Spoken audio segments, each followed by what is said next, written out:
Beta Upsilon Chi, Bucks, presents Man to Men, the premier audio journal for men who live faithfully and lead courageously. I'm Jared Musgrove, and today we welcome Zach Crenshaw. He's a current vice president at Pinkston. That's a multidisciplinary branding, marketing, and strategy communications firm based in Washington, D.C. You're about to hear more from him, and you'll see and hear why he's the man you want to coach you for that moment when someone sticks a camera in your face. Zach Crenshaw, welcome to Man to Man. Jared, thanks for having me, man. Yeah, the camera in your face. Most people aren't thinking about it, probably especially not at the age of the guys you disciple, but it is something you need to be prepared for, especially if you get to that executive level. Absolutely. And then, I think you're the guy to talk to us. We've gotten to hang out a little bit. You're a great hang, by the way, but you're also like tops in your profession. You spent a decade in broadcast news. I think, a top 15 market there in Phoenix. And before that, you were in, I think, was it South Bend in Memphis? Is that right? Okay. Out of that, 4 Emmy Awards, a national nomination, a Hulu documentary, you've held down the anchor desk, and then you chose a new path in what you're doing now with Pinkston. So I think you've been in this role, maybe 2 years or so? Yeah, coming up on 3 years. All right, yeah. Kind of made the pivot out of TV news, and there's a longer story there. Obviously, the industry's changed a lot. And then one of the other titles I proudly hold is I'm a dad of 3 girls. So got the Kobe Bryant, girl dad moniker. And that was a big reason for getting out of an industry that just has, really strange hours, right? Missing a lot of dinners. So that was part of the reason I transitioned to Pinkston, where, as you mentioned, I lead media training for the company. So able to kind of reverse engineer the broadcast journalism side of things, where put a lot of hours into a lot of snowstorms, a lot of shooting coverage, a lot of house fires, but I get to kind of coach people on the other end. Oh, that's fun, man. Well, is there anything you miss about the newsroom? I remember talking a little bit with you personally when we were in DC together a few months ago. It's a unique, adrenaline-driven place. There's really nowhere else on earth like it. Strategy communications is a little different pace, as you've said already. Is there anything you miss about the newsroom or things that you've brought with you, lessons from those days? Yeah, I'll talk about what I miss. And this question gets thrown around a lot in kind of former journalist circles. Do you miss it? And I hear colleagues say with conviction, Jared, like, not at all. Like, don't miss it. And I'm always skeptical of those folks, though, because I do miss it, and not in a overly nostalgic way, right? We all have the tendency to rose-colored glasses the past, right? Like, make no mistake, it's not fun when, you don't know what time you're getting home because you all of a sudden are doing a live shot about the weather, right? Like reporting in Phoenix, right? It's like, okay, it's 100 degrees and there was, a heat incident an hour away, and you're live in the 6 o'clock newscast. So you go live, you break down the truck, you get in the car at like 6:20, and you're back at the station at 7:30, and you get home at 8. And you're not getting paid more for that, right? Right. It's just, you just have worked a really long day because that's the nature of the beast. There are some days though, and this is what I miss about it, to get to your question. I'm an extrovert, probably already can tell. And you meet somebody new every single day. Like, you are rubbing up against the entire spectrum of wherever you're reporting, America, globally. You just don't know, unless you are super niche, right? Like, you're a Pentagon reporter. Well, then you're going to the Pentagon, and there are pros and cons to that. But if there's some interesting people up there too. There are, and especially, right, then you're working sources. But it's, I'd say one day I'd be interviewing, a person who's homeless, and the next day I'd be interviewing the governor, right? And I'd be sourcing police officers and sourcing lawyers to try and find new sources. So it's just a really it's kind of a multi-dimensional job, and you're out in the field. I always call the anchors kind of house cats because you stayed back in the studio. And now I'm in strategic comms. I'm more of a house cat than probably I want to be. Well said. Well, man, so take us into your home, 3-time girl dad. Been married to your wife for quite some time. You guys are building that home. What is honestly something that fatherhood has done to your ambition and career outlook? We had that conversation with a lot of guys here.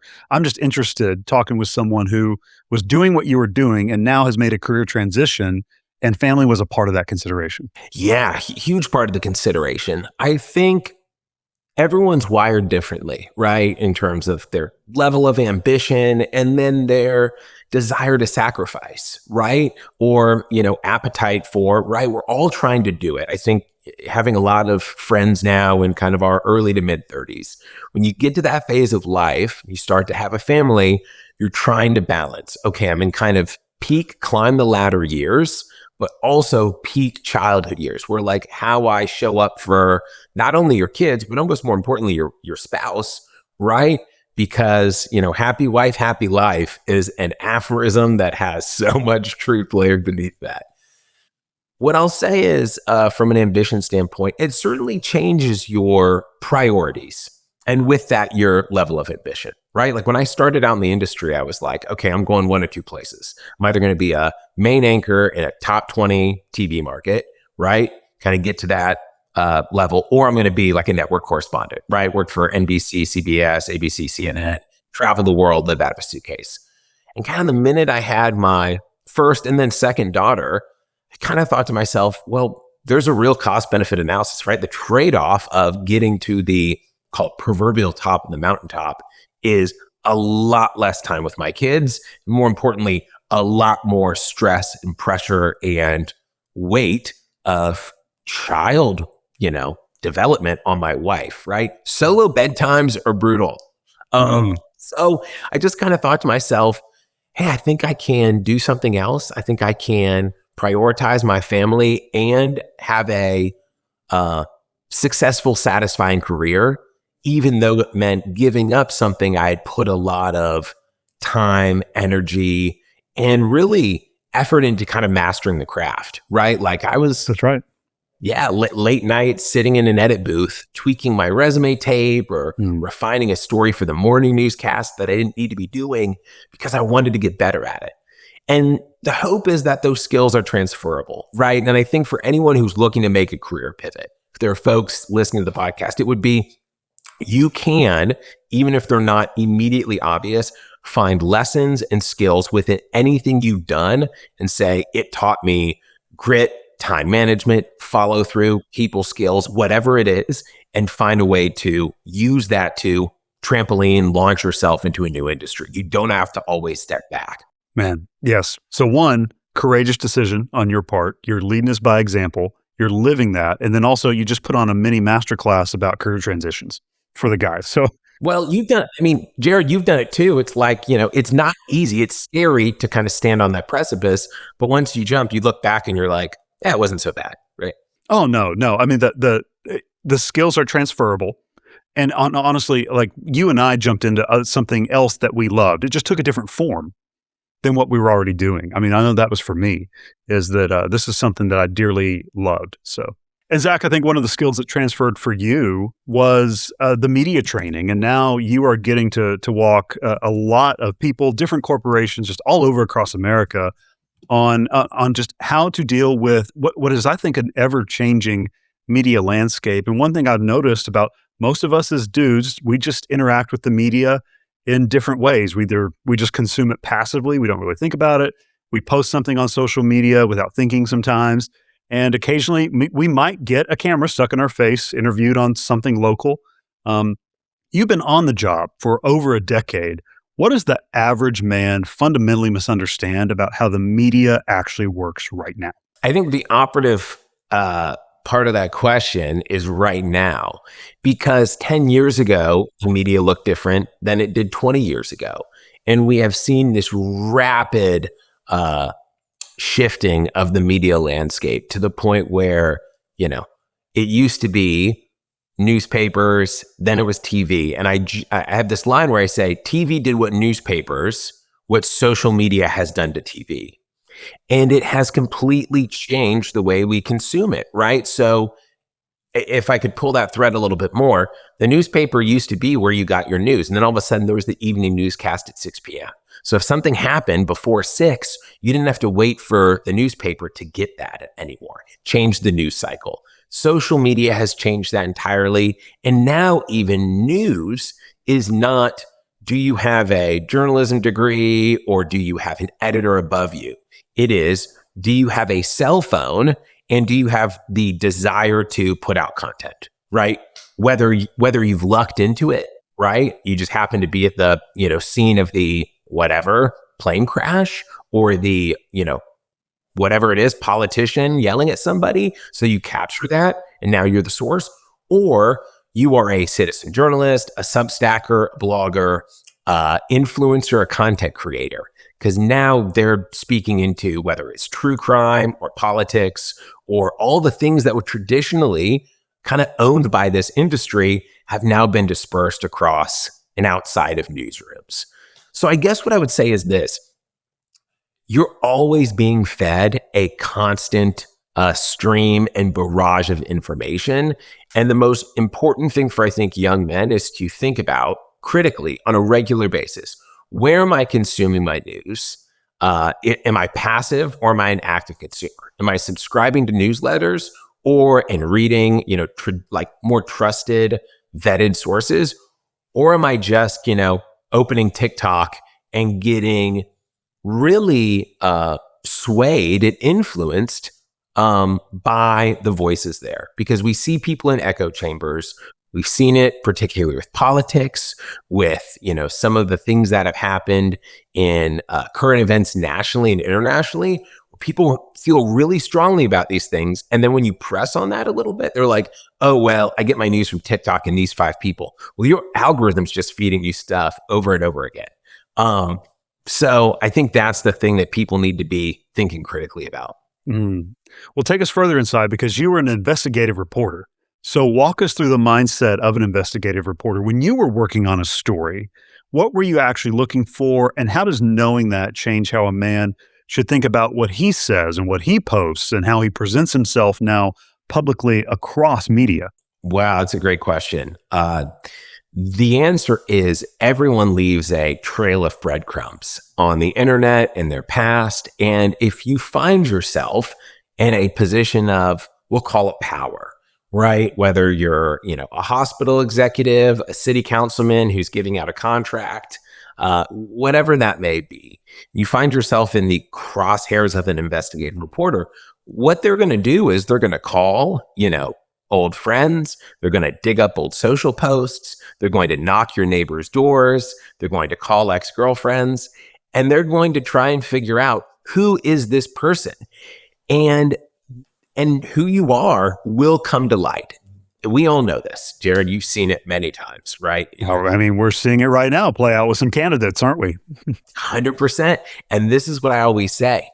You can fake it to a certain point. And I don't want to, act like I'm just a total mouthpiece for traditional legacy journalists, but there's a reason why these people are good at it, right? If they turn the spotlight, like we see this all the time when state politicians start to get a national reputation or they decide to run for president, then all of a sudden it's like, this is a totally new level of heat and scrutiny that you have not been subjected to in the past. And that's when we start to see the skeletons fall out of the closet. Okay. Pressing in a little deeper. You just got to live above board. I mean, Jared, this is what you're talking to about guys the whole time. It's like, be above reproach. Who you are in private, it may feel like that's just living there, but how you treat people, right? There's a story about a senator and many politicians who are mean to their staffers, right? There's one about like forcing a staffer to eat a salad with a comb. There's this it was this legendary or really infamous example of a presidential candidate. And that, guess what? Months went by. Everyone thought that never saw the light of day. This incident of cruelty or just kind of mistreatment of a staff. And guess what? Comes to light. And everyone thinks, you know what? That person isn't necessarily who they portray themselves to be on a podium if they treat somebody lesser than like that. So you just got to, be consistent. Well, a phrase I've heard you guys use and maybe applies to some of this is that people remember sound bites or stories more than they do stats. Can you unflesh that or flesh that out a little more for us, what it means practically for a man who wants to communicate something that does last and maybe wants to keep from communicating something that will infamously outlast him? What's the needle to thread there? Yeah, I share this with executives and people I media train all the time, but it is practical across the entire spectrum. You could be 18 years old, you could be 22 looking for your first job. Or you could be 66 in the, twilight of your career. You've climbed the ladder. You're all the way there. The reality is most people are not thinking about how to be memorable. And if you can be memorable in a job interview, in a presentation to your board of directors, and an interview at any level, then you are going to win in a way that somebody who just free flows in there and is long-winded and rambling, they're not going to be as effective. So work on, if you're going into a job interview, or if you want to get a promotion, or if you want to start a podcast, what are some really incisive money quotes that you can leave your audience with, or leave the other person on the end of the job interview with? Because that is what most people forget. They do not think about, how can I speak in sound bites? And it's a total unlock when you do it. Oh, man, that's really, really helpful. What would you tell a 22-year-old man about managing his public presence in that way? Know how you want to use your public presence, right? Everyone's got different aspirations in their career. If you want to be a doctor or a lawyer,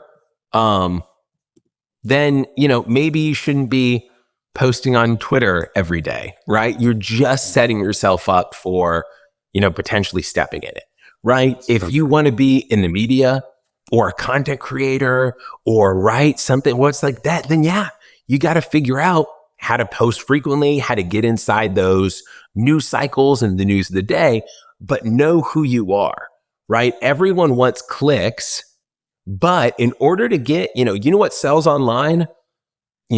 Being provocative, being kind of salacious, hot takes, right? No one retweets the super measured, reasonable take. You retweet the market's about to crash, or if you want to make $1 million, tell me on this stock. Both of which are probably hyperbolic, not reality situations. So don't fall into that trap. And at the end of the day, know why you're using social media, because it's a tool.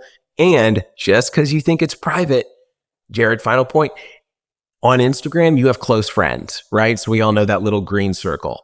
And I have seen it happen. I've seen stories where people screenshot their close friends. Not everyone you give access to is somebody who is looking out for you. So, yeah. So man, what do you do as a Christian man? Because I think Christian men have this particular temptation online, and that's what I just call performing conviction, which is you feel the need to post on some, you got a hot take on a cultural or maybe a church or ecclesiological issue, seeing a lot of that right now, just to signal where you stand. Got to get that out there immediately. You might be posting without some wisdom, context, probably almost always relational accountability to what that argument would require in person. You've been at this for over a decade. What lessons do you have to share with us from watching people, particularly maybe Christian men, you can name names or not, destroy their credibility on camera? What can we learn from those examples? Yeah, and it's not just on camera these days, right? It's in a post or a Facebook comment that they made flippantly. They didn't think anyone was going to see, but someone dug it up. I mean, I'll give you an example. I have some screenshots, still on my phone, of staffers from politicians who were making inappropriate comments, right? And I was like, I'm going to file this away, for a future story, right? So maybe it didn't rise to that level of, okay, this is worth its own story right now. But, let's just put it this way. If a person ran for office in 5 years, I would have a screenshot, presumably when I was a journalist in Phoenix, of this person said something incredibly misogynistic, or this person said something incredibly racist. And that is just and they deleted the post. I know in one case, and guess what though? Somebody's probably screen grabbed it. Here's my point on the Christian stuff. The performative line that you use, Jared, is so true. And people feel the spotlight effect, if you're not familiar, is just the desire for, or the human nature to center yourself in everything, right? Oh, my boss is probably thinking about me right now. Or, I bet she's wondering what I'm doing at night. Guess what? They are not. Like that is just you projecting, like centering yourself in the story. You don't need to speak on everything. In fact, wise people, people with self-control, people with, a proper assessment of where they fall in like the world in this conversation are not speaking into every issue. And if you're not monetizing your hot takes, right, or hoping to or planning to, then guess what? You probably don't need to share it. Text a friend, get it out of your system, but don't put it on the internet where it could live forever. Because I think you made a really great point. Your take may be great at face value, but do you have all the context? And will things change? Will you be on the other side of the coin and you'll want grace? But if I go back 3 months, you dunked on somebody. Yeah. I mean, man, for our YouTube viewers, I'm just a bobblehead right now at what you're putting on for us, Zach, because you've been in the room when a story was going to run on someone or an organization, whether they cooperated or not. From that experience, what can a man or a leader do when he knows a narrative about him or his organization is already in motion? That's a difficult question because it's so nuanced. And every, I guess the guidance depends on a variety of factors and the calculus. My advice would be, and this is not a plug for Pinkston or any particular agency, but it would be seek outside counsel. Whether it is friends, family, pastors, professionals, if you're in a corporate crisis setting. But there is, in our crisis communications training, we talk about the brain in a crisis and how you start to panic and how you start to get defensive. And these are all, right, biological responses. You can't control it. But the amount of times we encounter when an organization gets attacked, the CEO or an executive say, well, just let me go and talk about it. I can convince them, or they've got the whole narrative wrong. If they hear our side of the story, they'll rewrite the whole thing. The reality is that probably won't happen. In fact, you're more likely to get overly emotional in an interview, say something that is, accusatory or an attack or defensive, or you'll misspeak and you'll make the situation worse, which is why you either put things in writing, and also ask yourself, is it worth it? How many people are going to see the story? The likelihood that you elevate it to new audiences is really high. So, it's called the Streisand effect. If you want to Wikipedia it, you can. But it's the idea that, let's say somebody makes a Facebook post or an Instagram or TikTok about you. There may be a couple hundred people that see it. If you go and post about it again, you've actually elevated it to all the people that you care about their opinions, assuming they follow you, and they'd never seen the original post. So a lot of times it's hard to do, but have a little of that restraint. And most of the time, keep taking your finger off the proverbial trigger is the right move. That's wisdom. And there's some discipline involved in that. Yeah. And this is why I wanted to talk to you today, because crisis communications is a big part of your work now. And I don't think a guy has to be the CEO or the lead pastor or whatever to face a personal reputational crisis. It can be a misread email, that social post you were talking about that blew up. Man, I've seen screenshotted texts as well that you thought were, protected. And so it's like, there's all these ways now where something goes sideways. What's the first thing you do when something has gone wrong and you feel like the narrative is escaping your control? Maybe that's a build on what you talked about earlier. I just want to keep delving in on that because I think that's where some of our guys are finding themselves and may find themselves one day. Yeah, if you feel like you're losing control, the first question is, who has control and what are the paths forward?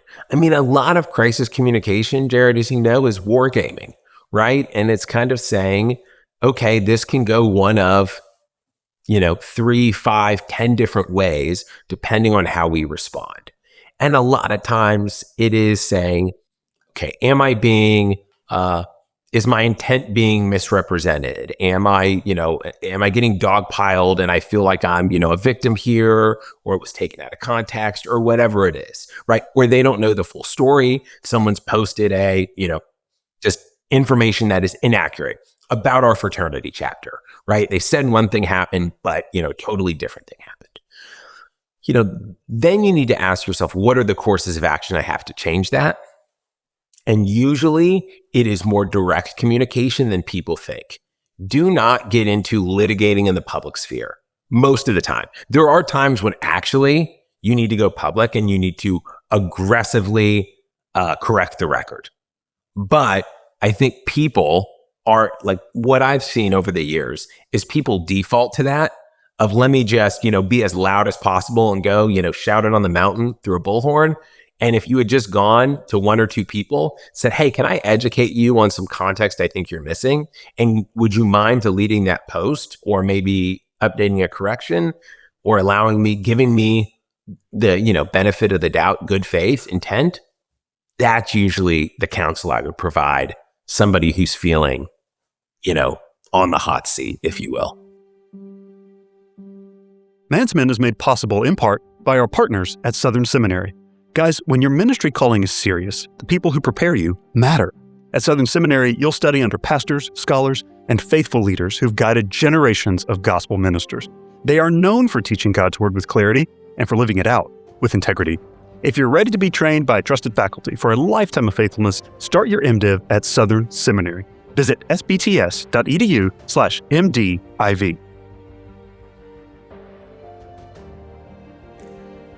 Some of your media training framework includes understanding your rights when someone sticks a camera in your face or during an interview. What does knowing what's on the record actually mean? Most men, we don't think about this. We're not trained in it. Could you just give us some basics that every man should know before he ever talks to a reporter? Yeah. If you were talking to a reporter, assume you're on the record, right? That is just the default assumption. And that includes, right? I know a lot of you're dealing with fraternity men. If a classmate is a reporter for the campus newspaper and they ask you what happened at, the party last night, or were you there for the, argument at the game? Did you hear what that fan yelled? Whatever it is, right? Insert the situation. You could be quoted there, right? Reporters can. Now, a lot of times, they'll have a recorder, and I don't want to scare you, the audience with thinking that there's a lot of gotcha journalists out there. The reality is most of the time you'll know you're being recorded on a virtual interview, in person, etc. But there are times when, if you're talking to somebody, you're on the record, which means you can be quoted verbatim.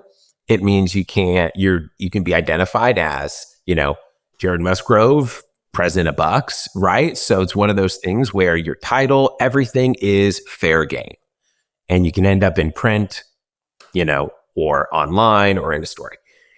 On backgrounds, kind of a totally different thing where if you wanted to say, I want to speak about what's happening to fraternities on my campus, but I don't want to put Bucks, in the hot seat with the president, so that's when you might be able to, let's call it, criticize or steer university administration and say, an individual with a fraternity on campus said, it's disappointing that they're not allowing us to tailgate before the game, whatever it is. Off the record is when you want to and need to usually correct misinformation or steer the reporter towards an entirely different story. So, let's say there was a rumor about, an individual. We heard this person in your organization, spray painted the side of a building yesterday. And for a fact it wasn't them. Well, that's when you say, hey, I'm not going to be quoted in this, but can we go off the record, Jared? Agree ahead of time. Yes, we're off the record.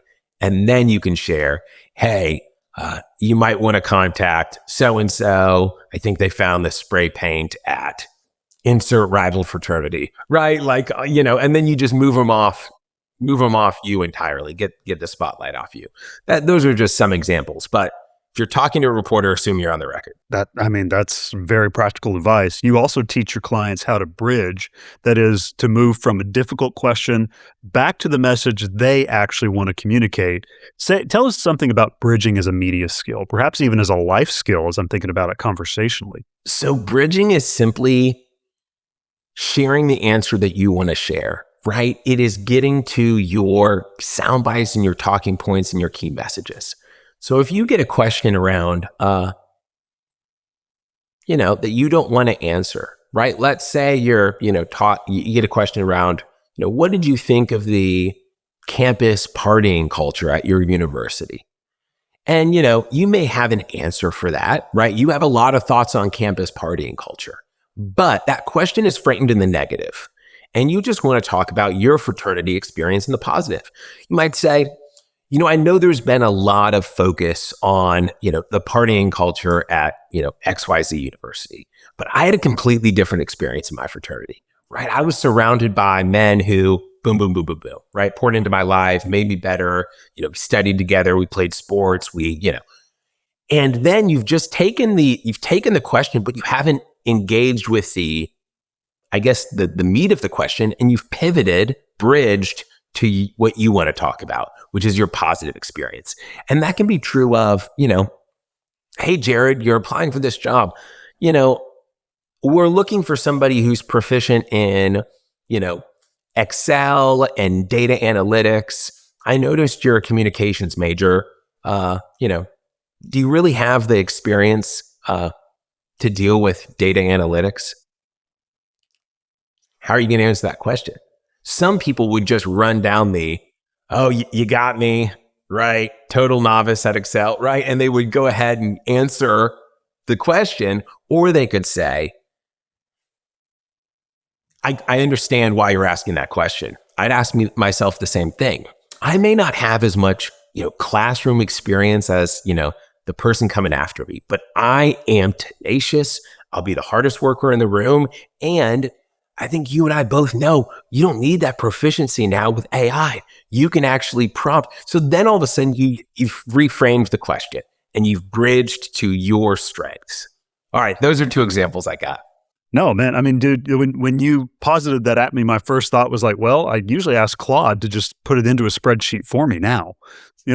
So I do the work. He puts it in the spreadsheet. I'll check it like that. That's what I would do. And it's actually incredibly proficient. So, yeah. Now, the fear, Jared, is if in future job interviews, everyone's just like, I don't need any hard skills, right? You could probably swing the pendulum too far. So don't hear us saying that if you're actually on the job hunt. Oh man, no, it's so true. Yeah, like don't let AI do everything for you. You need some real world skills for sure. What's funny, Zach, is I'm just sensing as we're talking, as a listener, the guys may be thinking right now is like, well, everything you guys are talking about is exactly why I am deeply skeptical of media right now, and some of that might be justified. As a man who has worked and led inside media for as long as you have, what do you think that men need to understand about the news industry, how it's changing, and how do we find sources that we can trust? I want to draw a distinction between national news and local news. And then within national news, you need to draw a massive distinction between opinion news, talking heads, roundtables, and we'll call it traditional journalism and reporting news.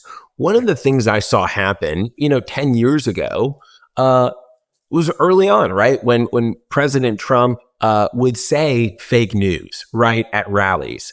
And people would, covered many of those rallies, and they turn around and they look at, the reporters up on the riser. Some people would boo, and here's the thing. The reality is, these are individuals who, right, if they're a small business owner, they're jacked if I'm coming to interview them because it's, free publicity, or, Absolutely. I go to church with them, or whatever it is. They don't actually think about, they know the distinction, but we've just been lumped in together.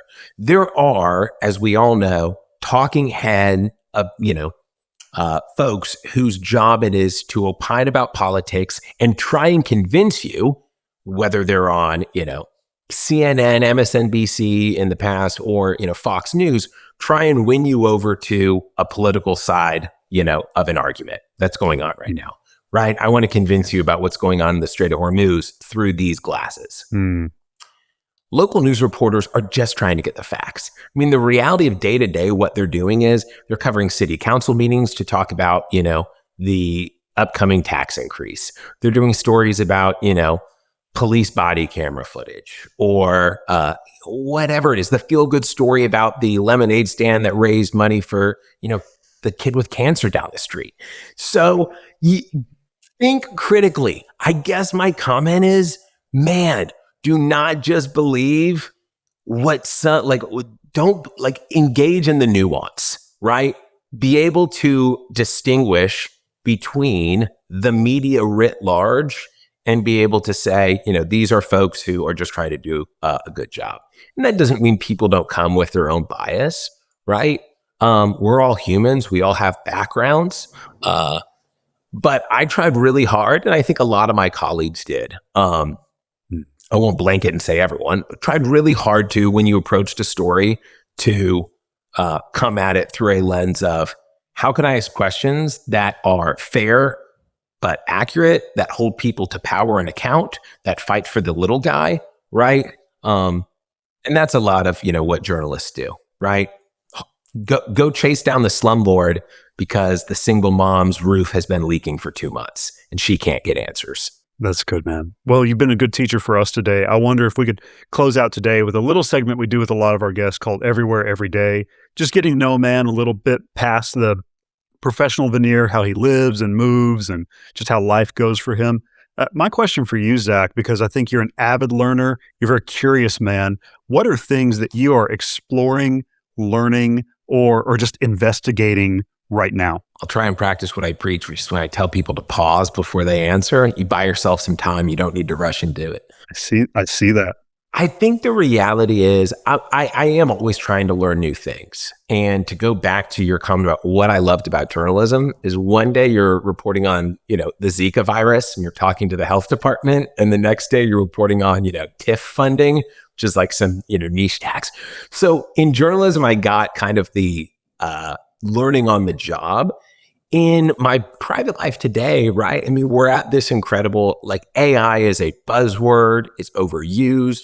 But I do think if you want to set yourself up for success in, the next 5-10 years, you need to learn how to leverage it. So I try and learn about that, but also balancing if all you've done over the last 2 weeks, every single night, is sit in front of your computer and, prompt Claude or ChatGPT, go pick up a classic book, right? It can be, The Odyssey, which is coming out soon. It can be, Hemingway. It can be, whoever it is, right?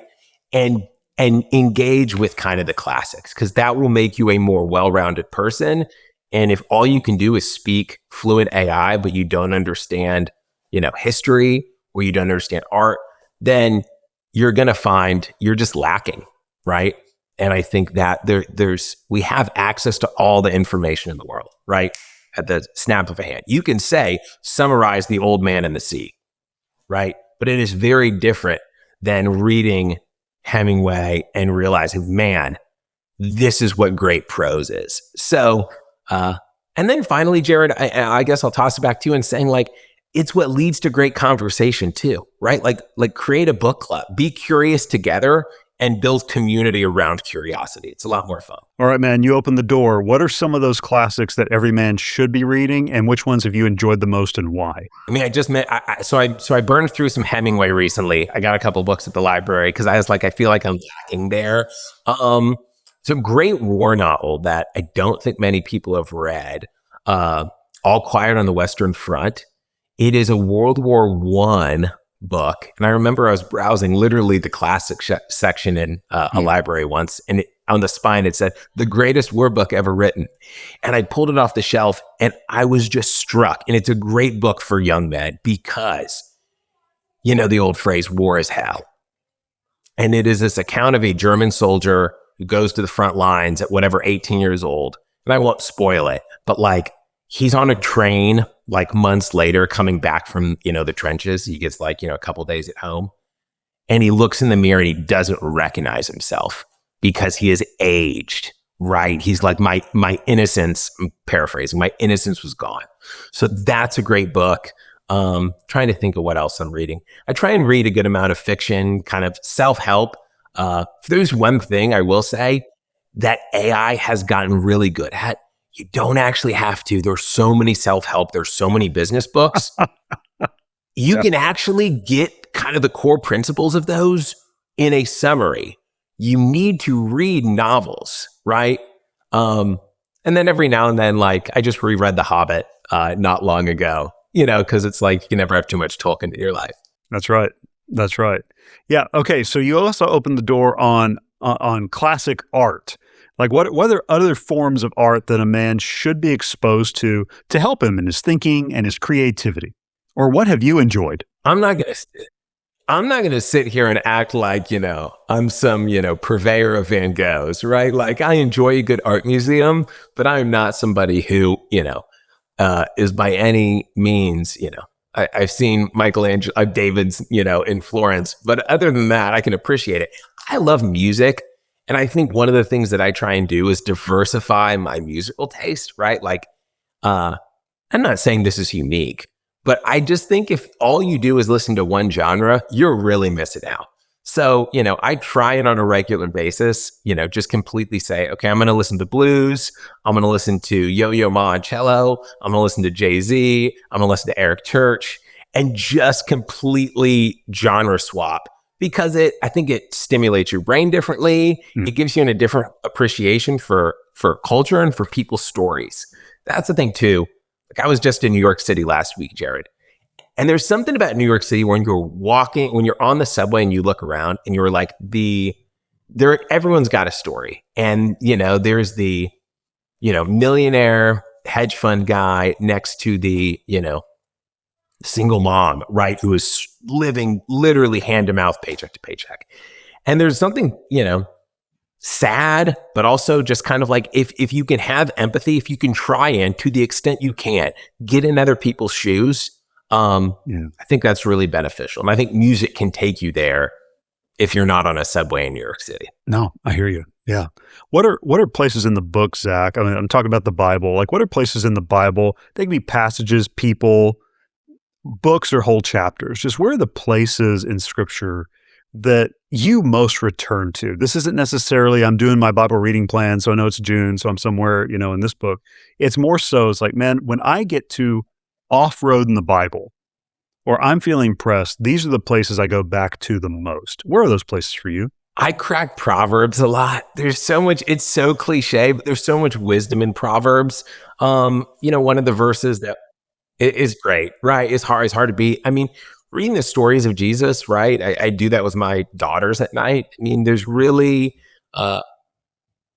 when you read, right, the Gospels, and you pick up things every single time in just the way you really, and there are times when I'm just reading and I don't want to say to check a box, but not, really doing the kind of studious, but just sometimes you don't realize how short Jesus is, right? In his responses to people, but he's just drawing them out and he knows, but he still talks. So I love reading the Gospels. And then James, right? We memorized as a family when I was a kid, the first chapter of James, consider it pure joy, my brother. You face trials of many kinds, testing your faith. And I think no matter what season you're in, coming back to James is great because our faith is always being, I don't want to say tested, but we need to make sure, right? We have that solid foundation. Kind of like when you're jumping on a floor, you're like, is it going to creak? Is it going to give? We should be doing that with our faith on a regular basis and saying, can I withstand? Because maybe you're in a storm and it's one of those things, right? Life is hard. I have friends right now who are going through tremendous storms. And you need to, have a solid foundation. But if you're not going through a storm, number one, thank God. And number two, ask yourself, am I going to be able to withstand that? I've got a couple closing ones for you, man. You've put in a lot of creative projects and things that you've put your heart and soul into. Can you recall a project right now that you felt like was some of your best work, or you just put so much energy and passion into, and maybe it just didn't get the play or the attention that you thought it deserved? So did you feel like you were just becoming the Timothy Chalamet of the Emmys at this point, or or like Leo for a long time? Hmm.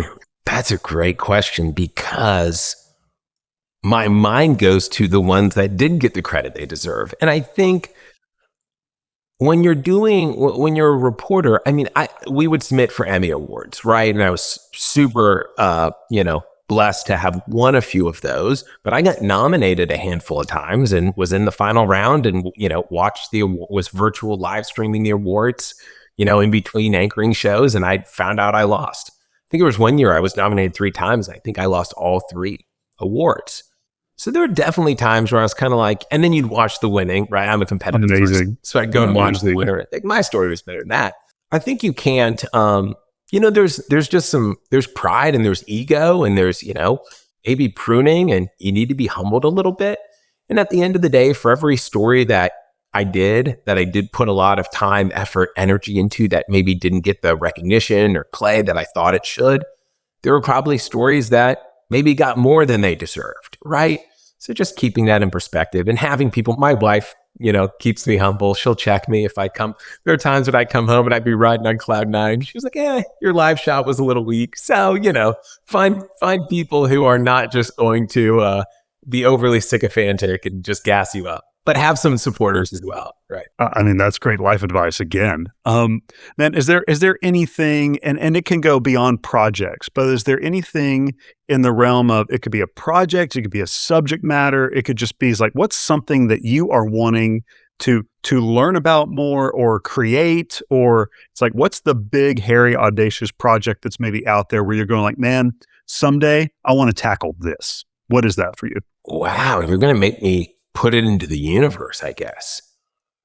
I've always had a deep affinity for veterans and the sacrifices they've made and the stories they have. I've been super, super lucky to interview a ton of World War II veterans. I went on an honor flight when I was in South Bend. So this was, 10 plus years ago. And these were guys who were at the very end of their lives, right? They were in their early 90s at that point. But they got on this flight, and I, the privilege of sitting down with them, telling their stories. I've been in their homes where guys have pulled out of a box like a Nazi flag that was signed by everyone in their battalion, and he pulled it off a wall after they liberated a French town. And I had a relative of mine, when we were kind of talking about like, what's that passion project? She goes, you should really like start a podcast or TV show, right? Some content where you just go and interview veterans. So maybe that's something, right? And the Vietnam era is getting a lot older, and there's some real complicated, right? How they were treated on their way back. And so I think veterans, maybe doing something around storytelling there, drawing them out, kind of, doing that.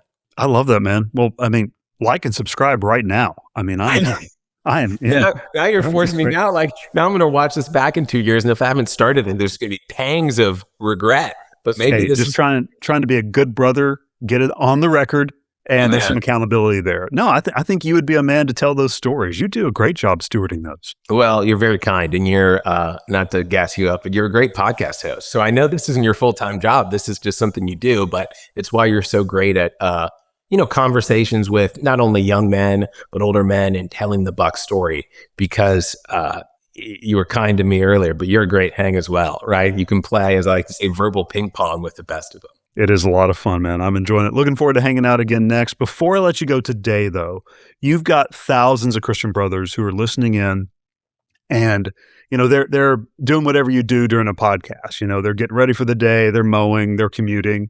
As we're doing those things and we're signing off with Zach Crenshaw, how can we as fellow brothers be praying for you, man, right now in these days? Yeah, I think just for wisdom.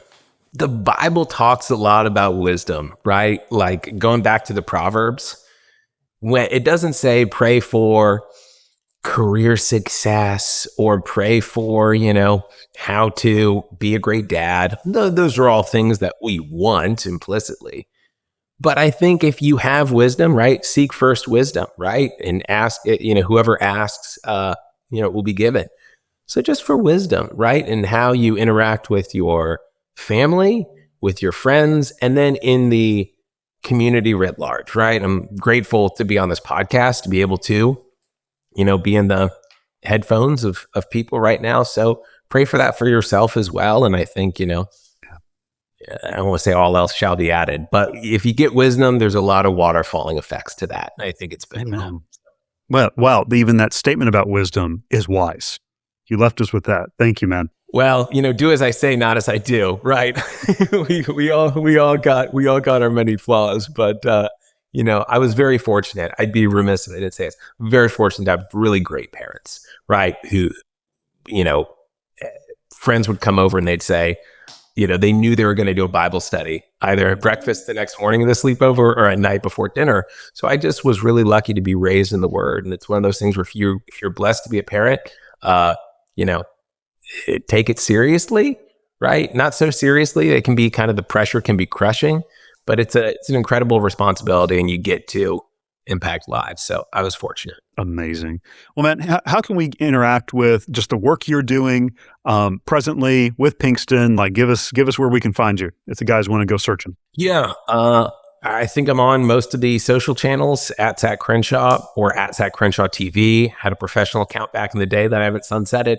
So you can follow me on those accounts. And then pretty sure my email's online as well. But Zach Crenshaw at pinkston.co. If you want to email me, happy to connect, offer advice, be a sounding board or mentor if that's desired. So yeah, I think I've been blessed with a lot of people who have poured into me. So I think we all have that obligation to do that to others. So good, man. Well, Zach Crenshaw, thanks for joining us today on Man to Man. Thanks, Jared. Man to Man is powered by Beta Upsilon Chi, commonly referred to as Bucks. What if I told you that one of the most spiritually transformative places on a college campus might not be a church program or even a campus ministry, but a fraternity? That's Bucks. Everywhere, every day. Bucks men are raising families, leading in organizations, and strengthening churches to impact our communities for Christ. You can find out more about Beta Upsilon Chi by transliterating our Greek letters and adding a .org. That's byx.org. We are produced, rather well I might add, by the good gentleman at the Good Podcast Company. For Beta Upsilon Chi, I'm Dr. Jared Musgrove with Man to Man.